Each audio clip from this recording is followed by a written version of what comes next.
39 pesos per kilo na bigas mabibili na sa kadiwa ng Pangulo Stores sa Metro Manila. Makakabili na ng mas murang bigas ang mga kababayan natin sa Metro Manila. Ito ay sa pamamagitan ng kadiwa ng Pangulo Program ni Pangulong Ferdinand Bongbong Marcos Jr. alinsunod sa kanyang layunin na makapagbigay ng abot-kaya, dekalidad at accessible na pagkain para sa bawat pamilyang Pilipino. Ano nga ba ang kadiwa ng Pangulo Program? At sino-sino ang maaring makinabang dito? Tara, alamin natin yan. Inisyatiba ng pamahalaan ang kadiwa ng Pangulo Program upang makatulong sa mga magsasaka at maliliit na negosyo na mabigyan ng rent-free selling areas. Natitiyak nitong magkakaroon ng access sa mga fresh na produkto ang mga consumer.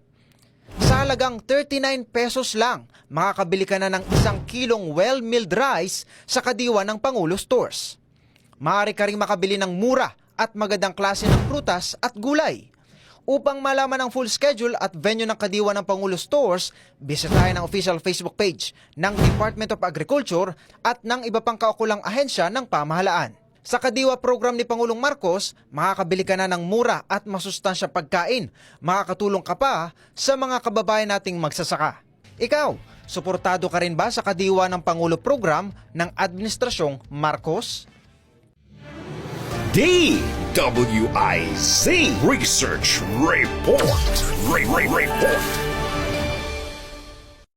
Taga-Aliw po kami, Aliw Broadcasting Corporation, Aliw 23 Free TV, DWIZ AM News Radio sa Metro and Mega Manila, DWIZ News FM Regional Station sa buong Pilipinas, Radyo Ronda AM Radio Network sa buong Pilipinas, at Home Radio 97.9 sa buong Metro and Mega Manila.